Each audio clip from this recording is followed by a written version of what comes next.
ಕಾಂಗ್ರೆಸ್ ಸರ್ಕಾರದ ಮಹತ್ವದ ಯೋಜನೆ ಗೃಹಲಕ್ಷ್ಮಿ. ತಿಂಗಳಿಗೆ 2,000 ನೀಡುವ ಈ ಯೋಜನೆ ಜನಸಾಮಾನ್ಯರಿಗೆ ಅತಿ ಹೆಚ್ಚು ಅನುಕೂಲವಾಗಿದೆ. ಇದೀಗ ಗೃಹಲಕ್ಷ್ಮಿ ಯೋಜನೆ ಅಡಿ ಬಂದ ಹಣದಿಂದೇ ಅತ್ತೆ ಸೊಸೆ ಬೋರ್ವೆಲ್ ಕೊರೆಸಿದ್ದಾರೆ.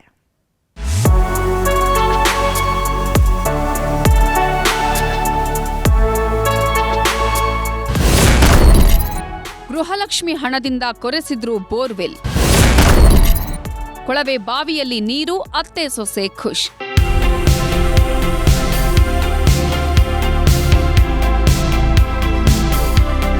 ಪಂಚ ಗ್ಯಾರಂಟಿ ಮೂಲಕವೇ ಅಧಿಕಾರದ ಪಟ್ಟಕ್ಕೇರಿದೆ ಕಾಂಗ್ರೆಸ್. ಗೆಲುವಿನ ಗದ್ದುಗೆ ಏರ್ತಿದ್ದಂತೆ ಪಂಚ ಗ್ಯಾರಂಟಿ ಜಾರಿ ಮಾಡಿ ಜನರ ಮನಸ್ಸನ್ನು ಗೆದ್ದಾಗಿದೆ. ಅದರಲ್ಲೂ ಗೃಹಲಕ್ಷ್ಮಿ ಯೋಜನೆ ಅತ್ಯಂತ ಜನಪ್ರಿಯವಾಗಿದ್ದು ಜನರಿಗೆ ಅಷ್ಟೇ ಅನುಕೂಲವಾಗ್ತಿದೆ. ಗೃಹಲಕ್ಷ್ಮಿ ಹಣ ಕೂಡಿಟ್ಟು ಟಿವಿ, ವಾಷಿಂಗ್ ಮಷಿನ್, ಬೈಕ್ ತೆಗೆದುಕೊಂಡಿದ್ದು ಊರಿಗೆ ಹೋಳಿಗೆ ಊಟ ಹಾಕ್ಸಿದ್ ನೋಡಿದ್ದೇವೆ. ಇದೀಗ ಗೃಹಲಕ್ಷ್ಮಿ ಹಣದಲ್ಲೇ ಗದಗ ಜಿಲ್ಲೆ ಗಜೇಂದ್ರಗಢದಲ್ಲಿ ಬೋರ್ವೆಲ್ ಕೊರೆಸಿದ್ದಾರೆ.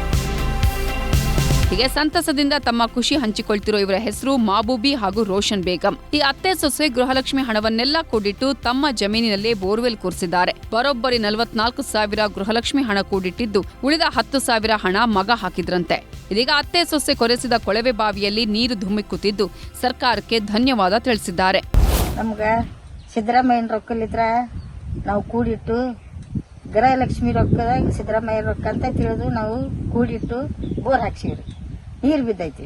ಅವ್ರ ಪುಣ್ಯ ನಮ್ಗ. ಗೃಹಲಕ್ಷ್ಮಿದು ಸಿದ್ದರಾಮಯ್ಯರು ಪುಣ್ಯ. 10,000 ರೂಪಾಯಿ ಮಗ ಹಾಕ್ಯಾರ್ರಿ. ನಾವು 44,000 ರೂಪಾಯಿ ನಮ್ದು ಅತ್ತಿ ಸೊಸಿದು.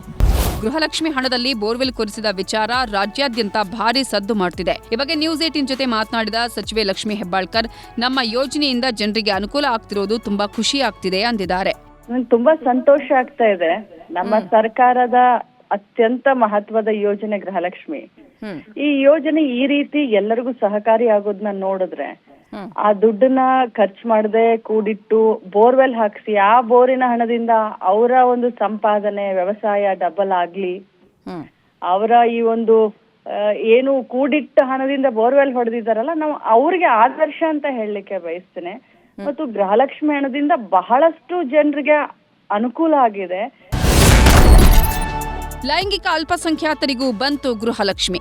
ಗೃಹಲಕ್ಷ್ಮಿ ಯೋಜನೆಯಲ್ಲಿ ಕಾಂಗ್ರೆಸ್ ಸರ್ಕಾರ ಮತ್ತೊಂದು ಮಹತ್ವದ ನಿರ್ಧಾರ ಕೈಗೊಂಡಿದೆ. ಇಷ್ಟು ದಿನ ಮಹಿಳೆಯರಿಗೆ ಮಾತ್ರ ಸಿಗ್ತಿದ್ದ ಗೃಹಲಕ್ಷ್ಮಿ ಹಣ ಇನ್ನು ಮುಂದೆ ಲೈಂಗಿಕ ಅಲ್ಪಸಂಖ್ಯಾತರಿಗೂ ಸಿಗ್ತಿದೆ. ತೃತೀಯ ಲಿಂಗಿಗಳ ಖಾತೆಗೆ 2,000 ಜಮೆ ಆಗಿದ್ದು ಸಂತಸ ವ್ಯಕ್ತಪಡಿಸಿ ಸರ್ಕಾರಕ್ಕೆ ಧನ್ಯವಾದ ತಿಳಿಸಿದ್ದಾರೆ. ನಮಗೆ ಆಶ್ವಾಸನೆ ಕೊಡೋರೇ ಜಾಸ್ತಿ ಇದ್ದರು. ಬಟ್ ಈಗ ಫಲಾನುಭವಿ ಆಗಿದೆ ಅಂದರೆ ತುಂಬ ಖುಷಿ ಬರುತ್ತೆ.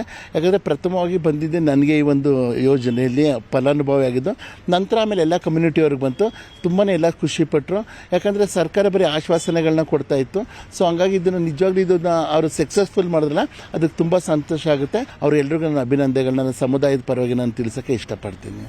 ಒಟ್ನಲ್ಲಿ ಗೃಹಲಕ್ಷ್ಮಿ ಹಣದಿಂದ ಉಪಯೋಗ ಆಗ್ತಿದೆ ಅಂತ ಜನಸಾಮಾನ್ಯರೇ ಹೇಳಿದ್ದು ಸಿಎಂ ಕೂಡ ಖುಷಿಯಾಗಿದ್ದಾರೆ.